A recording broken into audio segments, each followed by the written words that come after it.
Hey, remember the last time we talked about upgrading your rig and you mentioned you weren't sure if a pre-built was worth the risk? I get it, spending a couple $1,000s on a PC you'll never touch under the hood can feel like a gamble. You want something that'll actually handle the games you love, load fast, and not have you cursing the power button a month later. The link is in the description if you want to check the product details on Amazon, and I'm going to walk through exactly why the Skytech Nebula might be that safe bet or why it could be a miss for you.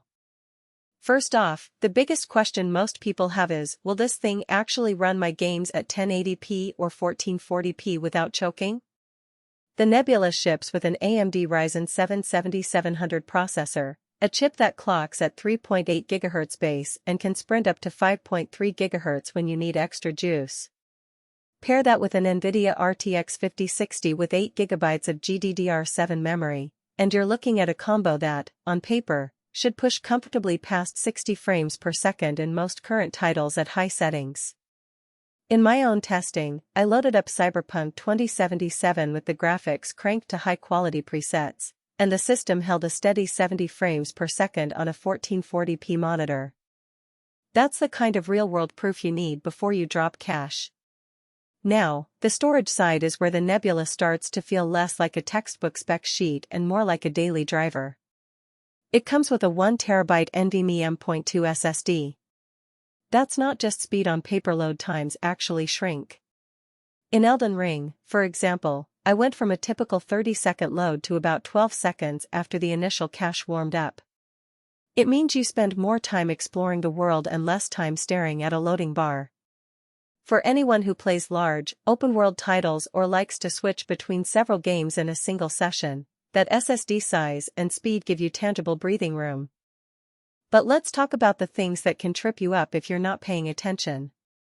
The Nebula's power supply is a 650W gold-rated unit. That's plenty for this build now, but if you ever want to upgrade the GPU to something in the RTX 40 series range, you'll be flirting with the limit. It's not a deal-breaker, but it's a hidden trade-off you should know before you start planning a future upgrade path. Also, the case doesn't have any RGB or flashy lighting.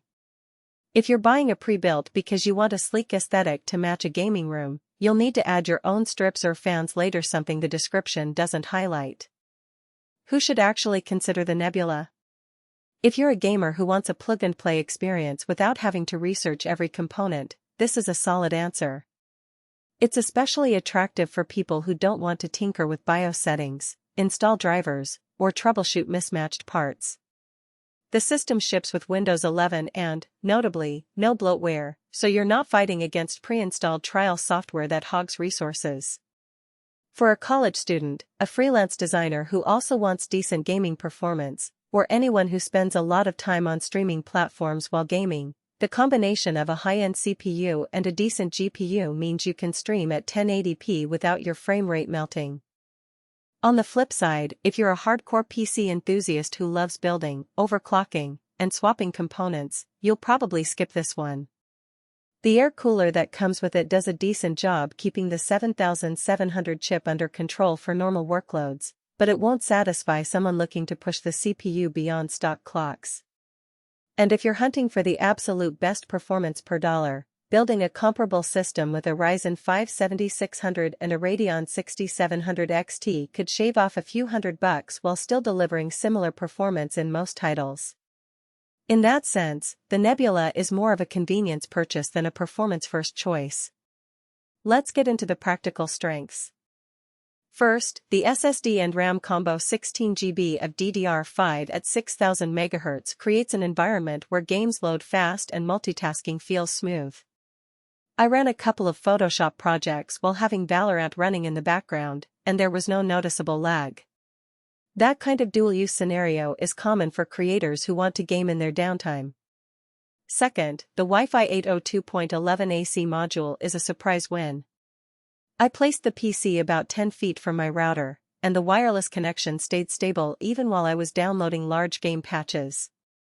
For anyone who doesn't want to run a long Ethernet cable across a room, that wireless reliability is a real benefit.